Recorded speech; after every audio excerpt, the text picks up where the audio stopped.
ನಮಸ್ಕಾರ ಸರ್, ನನ್ನ ಹೆಸರು ರಾಧಾ ಅಂತ. ಇದೇ ದಿನ್ನೂರು ಇದರಲ್ಲಿ ಇರೋದು. ನಾನು ದಿನ್ನೂರು ಊರಲ್ಲೇ ಇರೋದು. ಹುಟ್ಟಿತ್ತಿಲ್ಲೇ, ಬೆಳೆದಿತ್ತಿಲ್ಲೇ.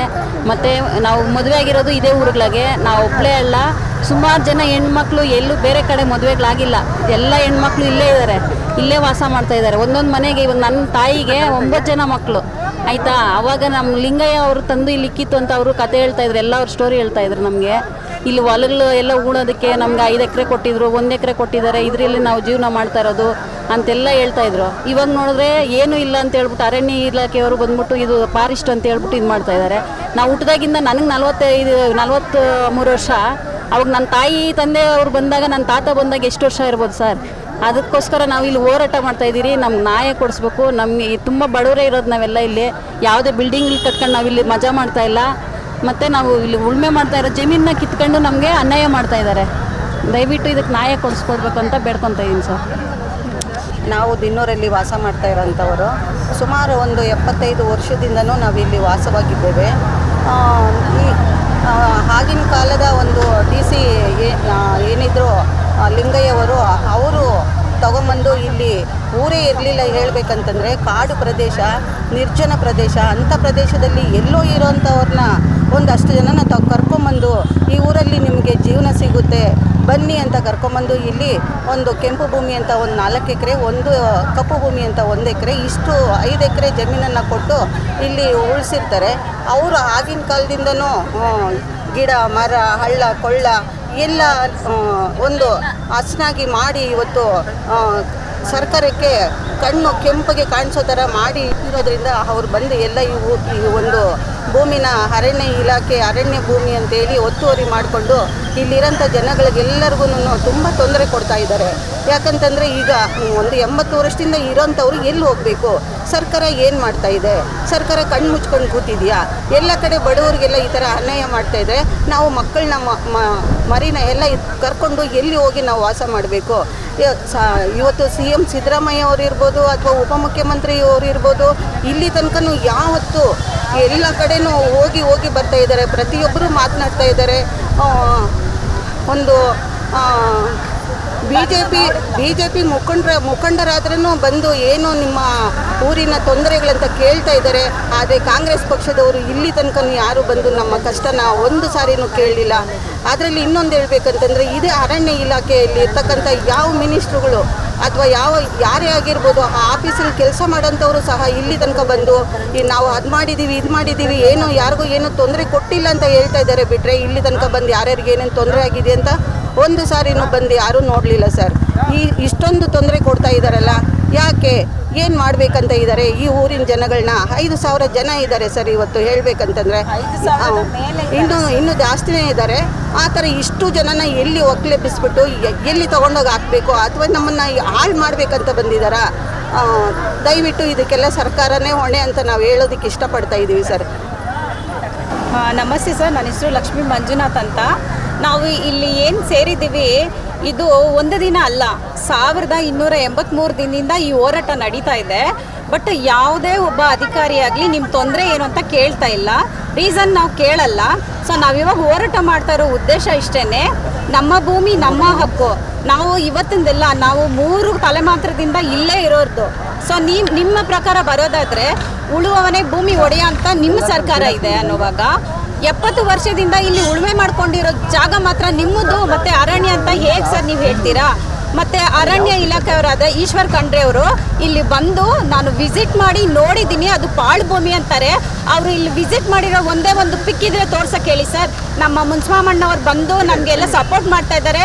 ಇಲ್ಲಿ ಯಾರ್ಯಾರು ಬಂದು ನಮ್ಮ ಜೊತೆ ಮಾತಾಡಿದ್ದಾರೆ, ನಾವು ಎಲ್ಲ ಡೀಟೇಲ್ಸ್ ಕೊಡ್ತೀವಿ. ಆದರೆ ಅರಣ್ಯ ಇಲಾಖೆಯವರಾದ ಈಶ್ವರ್ ಖಂಡ್ರೆ ಅವರು ಒಂದೇ ಒಂದು ಸತಿನೂ ಬಂದು ನೋಡಿಲ್ಲ. ಬಟ್ ಅವರು ಕೊಟ್ಟಿರೋ ಹೇಳಿಕೆ ನಾನು ಹೋಗಿ ಅಲ್ಲಿ ನೋಡಿದ್ದೀನಿ ಅಂತ ಹೇಳ್ತಾ ಇದ್ದಾರೆ. ಮತ್ತು ಯಾವುದೇ ಡಾಕ್ಯುಮೆಂಟ್ಸ್ ಇಲ್ಲ ಅಂತ ಹೇಳ್ತಾ ಇದ್ದಾರೆ. ನಮ್ಮ ಹತ್ರ ಎಲ್ಲ ಡಾಕ್ಯುಮೆಂಟ್ಸು ಇದೆ ಅಂತ ನಾವು ಹೇಳ್ತಾ ಇದ್ದೀವಿ ಸರ್. ಎಲ್ಲ ಫ್ರೀಯಾಗಿ ಬೇಕಂದರೆ ನಾವು ತೋರ್ಸೋಕ್ಕೂ ರೆಡಿ ಇದ್ದೀವಿ. ಬಟ್ ಪೊಲೀಸ್ ಅವರು ನೋಡೋಕ್ಕೆ ರೆಡಿ ಇಲ್ಲ. ಸೊ ಇದರಿಂದ ಯಾರು ಕೈವಾಡ ಇದೆ ಅಂತ ನಮಗೆ ಗೊತ್ತಾಗ್ತಾ ಇಲ್ಲ ಸರ್. ಯಾರು ಇಲ್ಲಿ ಬಂದು ಏನಾಗಿದೆ ಅಂತಲೂ ವಿಚಾರಿಸ್ತಾ ಇಲ್ಲ. ಸೊ ಇದರಿಂದ ಅಂದರೆ ಲ್ಯಾಂಡ್ ಮಾಫಿಯಾನೇ ನಡೀತಾ ಇದೆ ಇಲ್ಲಿ ಅಂತಲೇ ಹೇಳೋಕ್ಕೆ ಕ್ಲಿಯರ್ ಆ್ಯಂಡ್ ಕಟ್ಟಾಗಿ ಗೊತ್ತಾಗ್ತಾ ಇದೆ. ಇಲ್ಲೇನಾದರೂ ಪ್ರಾಬ್ಲಮ್ ಇದೆ ಅಂತಂದರೆ, ಇವಾಗ ನೋಡಿ ಯಾರೋ ಬೇರೆ ದೇಶದಿಂದ ಬಂದು ಇಲ್ಲಿದ್ದಾರೆ, ಅವ್ರನ್ನ ಬೇರೆ ದೇಶಕ್ಕೆ ಕಳಿಸ್ಬೇಕು ಅಂತ ಇಲ್ಲಿ ಅಲ್ಲಿ ಎಲ್ಲ ಓಡಾಡ್ತಾ ಇದ್ದಾರೆ. ಬಟ್ ಇಲ್ಲಿ ಇಷ್ಟು 1000ಕ್ಕೂ ಮೇಲೆ ಜನ ಇಲ್ಲಿರೋವಾಗ ನೀವು ಯಾಕೆ ಏನಾಗಿದೆ ಅಂತ ಒಬ್ರು ಯಾಕೆ ಕೇಳ್ತಾ ಇಲ್ಲ? ಅಂದರೆ ಇಲ್ಲಿ ಏನೋ ನಿಮ್ಮ ಕೈವಾಡ ಇದೆ, ಸೊ ಅದಕ್ಕೆ ನೀವು ಬರ್ತಾ ಇಲ್ಲ. ಇಲ್ಲೇನು ಇಲ್ಲ ಅಂತಿದ್ರೆ ನೀವು ಬಂದು ನಮಗೂ ಸಪೋರ್ಟ್ ಮಾಡೋರು, ಇಲ್ಲ ಏನಾಗಿದೆ ಅಂತ ಕೇಳ್ತಾ ಇದ್ರಲ್ವಾ. ಸೊ ನೀವು ಕೇಳಿಲ್ಲ ಅಂತಂದರೆ ಇಲ್ಲಿ ಲ್ಯಾಂಡ್ ಮಾಫಿಯಾ ನಡೀತಾ ಇದೆ. ಯಾಕಂದರೆ ಇದೆಲ್ಲ ಮತ್ತು ಇನ್ನೊಂದು ನಮಗೆ ನೀರು ಫೆಸಿಲಿಟಿ ಬಂದ್ ಮಾಡಿದ್ದಾರೆ. ಈಗ ಸದ್ಯಕ್ಕೆ ಪವರ್ ಫೆಸಿಲಿಟಿ ಕೂಡ ಕಟ್ ಮಾಡ್ತಾ ಇದ್ದಾರೆ. ಯಾಕಂತ ಅವ್ರು ಯಾರು ಏನು ರೀಸನ್ ಕೊಡ್ತಾ ಇಲ್ಲ ಸರ್, ಬಂದು ಮಾತಾಡ್ತಾನೂ ಇಲ್ಲ ಅವರು. ಬೇಕಂದ್ರೆ ನೀವೇ ಬಂದು ಚೆಕ್ ಮಾಡ್ಬೋದು, ನೀರು ಫೆಸಿಲಿಟಿ ಅಂತೂ ಇಲ್ವೇ ಇಲ್ಲ.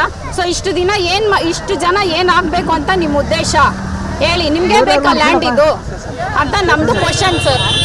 ನಾವು ತುಂಬ ಕಷ್ಟದಲ್ಲಿದ್ದೀರಿ, ನಮಗೆ ಮನೆ ಮಾಡ್ಕೊಡಿ. ನಾವು ತುಂಬ ವರ್ಷದಿಂದ ಇಲ್ಲಿ ಅಕ್ಕ ತಂಗಿರ ಥರ ಇದ್ದೀರಿ, ಎಲ್ಲರೂ ಒಂದು ಜಾತಿ ಮಕ್ಕಳು ಥರ ಇದ್ದೀರಿ, ನಮಗೆ ಮಾಡಿಕೊಡಿ. ಏನಕ್ಕೆ ಸರ್ ITPL ಇದೆ ಮತ್ತು ಟಿ ಪಾರ್ಕ್ ಇದೆ, ಅದೆಲ್ಲ ಬಿಟ್ಬಿಟ್ಟು ನಾವು ಕಷ್ಟಪಟ್ಟು ದುಡಿದ್ರೆ ನಮಗಿದೆ, ಇಲ್ಲ ಅಂದರೆ ಇಲ್ಲ ಸರ್. ಏನಕ್ಕೆ ನಮಗೆ ಹಿಂಗಿಷ್ಟು ಕಷ್ಟ ಕೊಡ್ತಿದ್ದೀರಿ? ದಯವಿಟ್ಟು ನಮ್ಮ ಮನೆಗಳಿಗೆ ಉಳಿಸ್ಕೊಡಿ ಸರ್. ತುಂಬ ಮಕ್ಕಳಿದ್ದಾರೆ ನಮಗೆ ಅಕ್ಕಪಕ್ಕ. ನಾವು ಕೂಲಿ ಮಾಡಿದ್ರೆ ಮನೆಗಳು ಕೆಲಸ ಮಾಡಿದ್ರೆ ನಮಗಿದೆ, ಇಲ್ಲಾಂದರೆ ಇಲ್ಲ ಸರ್. ಜೀವನ ಮಾಡ್ತಿದ್ದೀವಿ ಸರ್, ನಾವು ಜೀವನ ಮಾಡ್ತೀವಿ. ದಯವಿಟ್ಟು ಸರ್ ನಮ್ಮದು ಇದು ಹುಡುಗಿ ಕೊಡಿ. ನಾವು ಗಲಾಟೆ ಮಾಡೋಕ್ಕೆ ನಮಗೂ ಇಷ್ಟ ಇಲ್ಲ, ರೋಡ್ ಮೇಲೆ ಕುತ್ಕೊಳಕ್ಕಿಲ್ಲ. ನೋಡಿ ಒಂದು ದಿವಸ ನಾವು ಕೆಲಸ ಬಿಟ್ಟರೆ ನಮಗೆ ಕೆಲಸಗಳಿಗೆ ಬೇಡ ಅಂತಾರೆ. ಆದ್ರೂ ನಾವು ಮನೆ ಉಳಿಸ್ಕೊಳ್ಬೇಕು, ನಾವು ಮಕ್ಕಳಿಗೋಸ್ಕರ ಅಂದ್ಬಿಟ್ಟು ಇವತ್ತು ನಾವು ಬೀದಿನಲ್ಲಿ ಕೂತ್ಕೊಂಡಿದ್ದೀರಿ ಸರ್. ಯಾರಿಗೂ ನನ್ನ ಹೆಸರು ಲಕ್ಷ್ಮಮ್ಮ ಅಂತ, ಗುಲ್ಜಾರ್ ಕನ್ಲೇಬೆಟ್ಟು, ದಿನ್ನೂರು ಗ್ರಾಮಸ್ಥೆ. ನಾವಿಲ್ಲಿ 100 ವರ್ಷದಿಂದ ಇದ್ದೀರಿ. ಎಲ್ಲ ಅರ್ಜನ್ಗಳು ಇವತ್ತು ಬಂದ್ಬಿಟ್ಟು ಎಲ್ಲ ನಮ್ಮದು ಅಂತ ಬಡವ್ರ ಹೊಟ್ಟೆ ಮೇಲೆ ಹೊಡಿತಾ ಇದ್ದಾರೆ. ನಾವು 93ರಲ್ಲಿಂದ ಹುಟ್ಟಿ ಬೆಳೆದಿರೋರು. ನಾವೆಲ್ಲ ಅರ್ಜನಿಗಳು. ಇಲ್ಲಿ ನಮ್ಮ ಭೂಮಿ, ನಮ್ಮ ಮನೆಗಳು, ನಮ್ಮ ಜಮೀನುಗಳು ಎಲ್ಲ ಕಿತ್ಕೊತಾ ಇದ್ದಾರೆ. ನಾವು ಇಷ್ಟೊಂದು ಜನ ಇವತ್ತು 93ರಲ್ಲಿ ನಾವು ಹೋರಾಟ ಮಾಡಿದ್ರೆ, ಆಗಲೇ ಮುನ್ಸಮ್ಮನ ಬಂದು ಆಗಲೇ 10 ವರ್ಷದಿಂದ ನಾವು ಹೋರಾಟ ಮಾಡಿದ್ರೆ, ಈಗ ಬಂದ್ಬಿಟ್ಟು ನಮ್ಮ ಜಮೀನು ನಮ್ಮ ಮನೆ ಅಂತ ಎಲ್ಲನೂ ಕಿತ್ಕೊತಾ ಇದ್ದಾರೆ. ಇಷ್ಟೊಂದು ಜನ ಬಡವರು ಎಲ್ಲಿ ಸರ್ ಹೋಗೋದು? ಸಿದ್ದರಾಮಯ್ಯನ ಆಗಲಿ, ಶಿವಕುಮಾರ್ ಸ್ವಾಮಿ ಆಗಲಿ, ಇವರು DK ಶಿವಕುಮಾರ್ ಆಗಲಿ, ಈಗ ಯಾರನ್ನಾಗಲಿ ಬಡವ್ರಿಗೆ ಬಂದು ನಮಗೆ ಸಹಾಯ ಮಾಡಬೇಕು, ನಮ್ಗೆ ಹೆಲ್ಪ್ ಮಾಡಬೇಕು. ಇಷ್ಟೊಂದು ಬಡ ಜನ ನಾವು ಎಲ್ಲಿ ಹೋಗ್ಬೇಕು? ಎಲ್ಲರ ಹೊಟ್ಟೆ ಮೇಲೆ ತಣ್ಣೀರು ಬಟ್ಟೆ ಹಾಕ್ತಾ ಇದ್ದಾರಲ್ಲ, ನಾವು ಎಲ್ಲಿಗೆ ಹೋಗ್ಬೇಕು? ನಾವೆಲ್ಲ ಅರ್ಜನ್ಗಳು ತಾನೇ, ನಮಗೆ ಮಾಡ್ಕೊಂಡು ತಿನ್ನೋಂಥ ಗುಡ್ಸುಗಳು ಜೋಪಡಿಗಳು ಹಾಕ್ಕೊಂಡು ನಾವು ಕೂಲಿನಲ್ಲಿ ಮಾಡ್ಕೊಂಡು ಜೀವನ ಮಾಡ್ತಾ ಇರೋದು. ನಾವೆಲ್ಲ ಮಕ್ಕಳು ಇಲ್ಲಿ ಹುಟ್ಟಿ ಬೆಳೆದಿರೋದು. 100 ವರ್ಷ ಆಗಿದೆ. ನಾವು 100 ವರ್ಷದಿಂದ ಇಲ್ಲಿ ಭಾಳ ಬದುಕಿರೋದು. ಇದರಲ್ಲಿ ಜಾತಿ ಭೇದ ಇನ್ನೊಂದು ಏನಿಲ್ಲ, ಎಲ್ಲ ಅಂಬೇಡ್ಕರ್ ಸಂಬಂಧಪಟ್ಟರೆ. ನಾವೆಲ್ಲರೂ ಅರ್ಜನ್ಗಳೇ. ನಮ್ಮ ಹೊಟ್ಟೆ ಮೇಲೆ ಬಂದ್ಬಿಟ್ಟು ಇಂದಿರಾ ಗಾಂಧಿ ಫೀಲ್ಡಲ್ಲಿ ನಮಗೆ ಮಾಡ್ಕೊಂಡು ತಿನ್ನಂತ ಕೊಟ್ಟಿರೋದು. ಇವತ್ತು ಯಾರ್ಯಾರೋ ಬಂದ್ಬಿಟ್ಟು ಎಲ್ಲೆಲ್ಲೋ ಇರೋರು ಬಂದು ಇದು ನಮ್ಮದು ಫಾರೆಸ್ಟ್ರದ್ದು ಅಂತ ಕೇಳ್ತಾ ಇದ್ದಾರೆ. ಕಂಪ್ನಿಗಳು, ಅಪಾರ್ಟ್ಮೆಂಟ್ಗಳು, ಮೆಟ್ರೋ, ಈ ಕಡೆ ರೈಲ್ ಪಾರ್ಕು, ITPL, IPRO ಎಲ್ಲ ಬಂದ್ಬಿಟ್ಟು ಅದನ್ನೆಲ್ಲ ನಮ್ಮದು ಅಂತ ಹೇಳಿಬಿಟ್ಟು ಇವತ್ತು ಇದು ಮಾಡ್ತಾ ಇದ್ದಾರೆ. ಫಸ್ಟ್ ಆ ಕಡೆ ಎಲ್ಲ ಡಮಾಲೇಷನ್ ಮಾಡಿ, ಆಮೇಲೆ ಬಂದ್ಬಿಟ್ಟು ನಮ್ಮ ಮನೆಗಳು ಡಮಾಲೇಷನ್ ಮಾಡಿ ನಮ್ಮ ಹೊಟ್ಟೆ ಮೇಲೆ ಬಿಟ್ಕೊಳ್ತೀವಿ ನಾವು. ಇಷ್ಟೊಂದು ಜನ ನಾವು ಮಕ್ಕಳು ಮರಿ ಎಲ್ಲ ಬಂದು ನಾವು ಕೂಲಿ ಮಾಡ್ಕೊಂಡು ಗಾರ್ ಕೆಲಸ, ಮಣ್ಣು ಕೆಲಸ, ಸೌದೆ ಸೊಪ್ಪು ಮಾಡ್ಕೊಂಡು ಇಲ್ಲಿ ಜೀವನ ಮಾಡ್ತಾ ಇದ್ರಿ ಸರ್. ನಾವು 100 ವರ್ಷದಿಂದ ಇಲ್ಲಿ ಭಾಳ ಬದುಕ್ತಾ ಇದ್ದೀರಿ. ನಾವು ಆಗಲೇ ಹೋರಾಟ ಮಾಡಿದ್ರಿ. ಇವತ್ತು ಬಂದ್ಬಿಟ್ಟು ಫಾರೆಸ್ಟ್ ಅಂತ ಹೇಳ್ತಾರೆ. ಎಲ್ಲರೂ ಬಂದು ನಮ್ಮ ಹೊಟ್ಟೆ ಮೇಲೆ ತಣ್ಣೀರು ಬಟ್ಟೆ ಹಾಕ್ತಾ ಇದ್ದಾರೆ ಸರ್. ನಾವು ಇಲ್ಲಿ ಹುಟ್ಟು ಬೆಳೆದಿರೋದು, ನಮ್ಮ ಜಮೀನು, ನಮ್ಮ ಮನೆಗಳು ನಮಗೆ ಬಿಟ್ಟು ಕೊಡಬೇಕು. ನಾವು ಯಾವುದೇ ಕಾರಣಕ್ಕೂ ಜಮೀನು ಬಿಟ್ಟು ಕೊಡಲ್ಲ, ಮನೆಗಳು ಬಿಟ್ಟು ಕೊಡಲ್ಲ. ನಮ್ಗೆ ಪರಿಹಾರ ಕಟ್ಕೊಡ್ಬೇಕು. ಯಾರೇ ಆಗಲಿ ಬಂದು ನಮ್ಗೆ ನ್ಯಾಯ ತೀರ್ಪು ಮಾಡಿಕೊಡ್ಬೇಕು. ಇಷ್ಟೊತ್ತಿಗೆ ನಾನು ಮಾತಾಡಿದ್ದಕ್ಕೆ ಧನ್ಯವಾದಗಳು ಎಲ್ಲರಿಗೂ. ನಮಸ್ಕಾರ. ನಾನು ಅಗರದೊಳಗೆ ರೊಟ್ಟಿಗಿರಿ ಮನೆ ಒಳಗೆ ಕೂಲಿ ನಾಲಿ ಮಾಡ್ಕೊಂಡಿದ್ರಿ. ನಮ್ಮನ್ನ ಕರ್ಕೊಂಬಂತು ಇಲ್ಲಿ ಗೌರ್ಮೆಂಟ್ನವ್ರು ಕರ್ಕೊಂಬಂದರು. ಇಲ್ಲಿ ಬಿಟ್ಟರು, ಹೊಲ ಕೊಟ್ಟರು, ಮನೆ ಕೊಟ್ಟರು, ಕೋಳಿ ಕುರಿ ಕೊಟ್ಟರು, ಎಲ್ಲ ಕೊಟ್ಟರು. ಅದರಲ್ಲಿ ನಾವು ಜೀವನ ಮಾಡ್ಕೊಂಡಿದ್ದೀರಿ. ಇಷ್ಟು ದಿನ ಹೊಲ ಮಾಡ್ಕೊಂಡಿದ್ರಿ. ಹೊಲ ಕಳೆ ಒರೆಯೋರು, ಈ ಕಾಲದೊಳಗೆ ಕಳೆ ಒರೆಯೋರಿಲ್ಲ, ಹೊಲ ಕೊಯ್ಯೋರಿಲ್ಲ ಅಂದ್ಬಿಟ್ಟು ನಾವು ಮೊನ್ನೆ ಗಂಟ ಹೊಲ ಮಾಡ್ಕೊಂಡಿದ್ರಿ, ರಾಗಿ ಬೆಳ್ಕೊಂಡಿದ್ರಿ ಸರ್.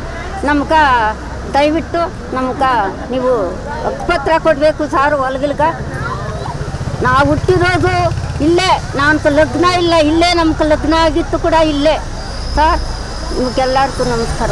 ನನ್ನ ಹೆಸರು ವೆಂಕಟಲಕ್ಷ್ಮಿ ಗೋಪಾಲಸ್ವಾಮಿ ಅಂತ ಹೇಳಿ. ನಾವು ಇದೇ ಊರಿನವರು. ಆಲ್ರೆಡಿ ನಾವು ಇಲ್ಲಿ ಒಂದು 75-80 ವರ್ಷದಿಂದ ಈ ಒಂದು ತಲೆಮಾರು 3 ತಲೆಮಾರುಗಳು ಈ ಊರಲ್ಲಿ ಜೀವನ ಮಾಡಿಕೊಂಡು ಬರ್ತಾ ಇದೆ. ಅಂದರೆ ಇಂದಿರಾ ಗಾಂಧಿಯವರ ಕಾಲದಲ್ಲಿ ಉಳುವವನೇ ಭೂಮಿ ಒಡೆಯ ಅಂತ ಹೇಳಿ ಎಲ್ಲ ಪ್ರತಿಯೊಂದು ಹಸು ಎತ್ತು ಮತ್ತು ಚನಕೆ ಬಾಣಲಿ ಪ್ರತಿಯೊಂದು ವ್ಯವಸಾಯಕ್ಕೆ ಏನೇನು ಬೇಕೋ ಕೊಟ್ಟು ಇಲ್ಲಿ 5 ಎಕರೆ ಜಮೀನಂತ ವ್ಯವಸಾಯ ಮಾಡೋರಿಗೆಲ್ಲ ಎಲ್ಲೋ ಬೇರೆ ಕಡೆ ಇದ್ದರು ಅವರ ಜೀತಕ್ಕೆ ಇದ್ರೋ ಅಥವಾ ಅವರವರು ಏನೋ ಸ್ವಂತಕ್ಕೆ ಇದ್ರೋ ಗೊತ್ತಿಲ್ಲ. ಅಂಥವ್ರನ್ನೆಲ್ಲ ಕರ್ಕೊಂಬಂದು ಈ ಊರಲ್ಲಿ ನಿಮಗೆ ಜಮೀನು ಕೊಡ್ತೀವಿ, ಗೌರ್ಮೆಂಟ್ ಕಡೆಯಿಂದ ನಿಮಗೆಲ್ಲ ಪ್ರತಿಯೊಂದು ಸೌಲಭ್ಯಗಳೆಲ್ಲ ನಾವು ಮೂಲಭೂತ ಹಕ್ಕುಗಳನ್ನು ಕೊಡ್ತೀವಿ ಅಂತ ಹೇಳಿ ಕರ್ಕೊಂಬಂದು ಈ ಊರಲ್ಲಿ ಇಟ್ಟು ಒಂದು 80 ವರ್ಷದಿಂದ 3 ತಲೆಮಾರು ಈ ಒಂದು ಊರಲ್ಲಿ ಸಾಧನೆಗಳು ಮಾಡ್ಕೊಂಡು ಬರ್ತಾನೆ ಇದೆ. ಪ್ರತಿಯೊಂದು ಗೌರ್ಮೆಂಟು ಇದನ್ನು ನೋಡಬೇಕು, ಯೋಚನೆ ಮಾಡಬೇಕು. ಯಾಕೆ ಇವತ್ತು 3 ತಲೆಮಾರು ಆಗಿದ್ರೆ ಕೂಡ ನಮ್ಮ ಹಕ್ಕುಗಳನ್ನು ನಮಗೆ ಕೊಡ್ದಿರ ಇವತ್ತು ಗೌರ್ಮೆಂಟು ಈ ಥರ ಬಂದು ಯಾರು ಇವತ್ತು ನಿಮಗೆ ಈ ಥರ ಒಂದು ಮಾಡೋಕ್ಕೆ ಹೇಳಿದ್ದಾರೆ? ಅಥವಾ ಇಲ್ಲಿ ಇರ್ತಕ್ಕಂಥ ಒಂದು ಶೇರ್ ಹೋಲ್ಡರ್ಗಳು ಅಥವಾ ಜನಗಳು ಎಲ್ಲರಿಗೂ ಇವತ್ತು ನೀವು ಏನು ಮಾಡಬೇಕಂತ ಇದ್ದೀರಾ ಅಂತ ನಾನು ಹೇಳೋದಕ್ಕೆ ಈ ಟೈಮಲ್ಲಿ ಬಯಸ್ತಾ ಇದ್ದೀನಿ ಎಲ್ಲರ ಮುಂದೆನೂ. ಮತ್ತು ಇನ್ನೂ ಒಂದು ಹೇಳ್ಬೇಕಂತಂದರೆ ನಮಸ್ಕಾರ, ನನ್ನ ಹೆಸರು ಗೀತಾ ಅಂತ. ನಾವು ದಿನ್ನೂರಲ್ಲಿರೋದು. ನಾವು ಹುಟ್ಟಿದ್ದೇ ಇಲ್ಲೇ, ನಮ್ಮ ಮದುವೆ ಮಾಡ್ಕೊಂಬಂದಿರೋದು ಇಲ್ಲೇ. 4 ಜನ್ರೇಷನ್ಸಿಂದ ನಾವಿಲ್ಲಿ ವ್ಯವಸಾಯ ಮಾಡಿಕೊಂಡು ಇಲ್ಲಿದ್ದೀರಿ ನಾವು. ಈಗ ಸಡನ್ನಾಗಿ ಬಂದ್ಬಿಟ್ಟು ನೀವೆಲ್ಲ ಖಾಲಿ ಮಾಡಿರಿ ಅಂದರೆ ಎಲ್ಲಿಗೆ ಹೋಗೋದು ನಾವು? ನಮ್ಮ ಮಕ್ಕಳನ್ನೆಲ್ಲ ಕರ್ಕೊಂಡೋಗಿ ಎಲ್ಲೋಗಿ ಇರೋದು ನಾವು. ಆದರೆ ಈ ಜಾಗ ಬಿಟ್ಟು ಎಲ್ಲೂ ಹೋಗೋದಿಲ್ಲ. ಹುಟ್ಟಿದ್ದೀನಲ್ವಾ, ನಾನೆಲ್ಲ ಲ್ಯಾಂಡ್ನ ನೋಡಿದ್ದೀನಿ, ಏನೇನು ಆಗಿದೆ ಅಂತ ಕರೆಕ್ಟಾಗಿ ಮಾಹಿತಿ ಕೋರ್ಟ್ಗೆ ಕೊಡಲೇಬೇಕು. ಅದಕ್ಕಂತಲೇ ಇಲ್ಲಿ ಕಳಿಸಿರೋದು ನಾನು. ಫೋಟೋಸ್ ವೀಡಿಯೋಸ್ ಎಲ್ಲ ಮಾಡಿದ್ದೀನಿ, ಟೇಕನ್ ಇನ್ಫಾರ್ಮೇಷನ್ಸ್. 27ಗೆ ಈ ಮಂತಲ್ಲಿ ಕೇಸ್ ಇದೆ ಆಯಿತಾ. ಅವತ್ತಿಗೆ ತೀರ್ಮಾನ ಆಗಲ್ಲ, ಇನ್ನೊಂದು ಲಕ್ಷ ನಡೀತಿದೆ. ಬಟ್ ನಿಮ್ಮ ಫೇವರಾಗೆ ಎಲ್ಲ ಆಗುತ್ತೆ ಆಯಿತಾ. ನೀವು ಕರೆಕ್ಟಾಗಿ ಇರ್ಬೋದು, ಜೀವನ ಮಾಡ್ಬೋದು ಆಯಿತಾ. ಏನಾಗಲ್ಲ, ವರಿ ಮಾಡ್ಕೋಬೇಡಿ. ಕರೆಕ್ಟಾಗಿ ರಿಪೋರ್ಟ್ ನಾನು ಹಾಕ್ತೀನಿ ಆಯಿತಾ.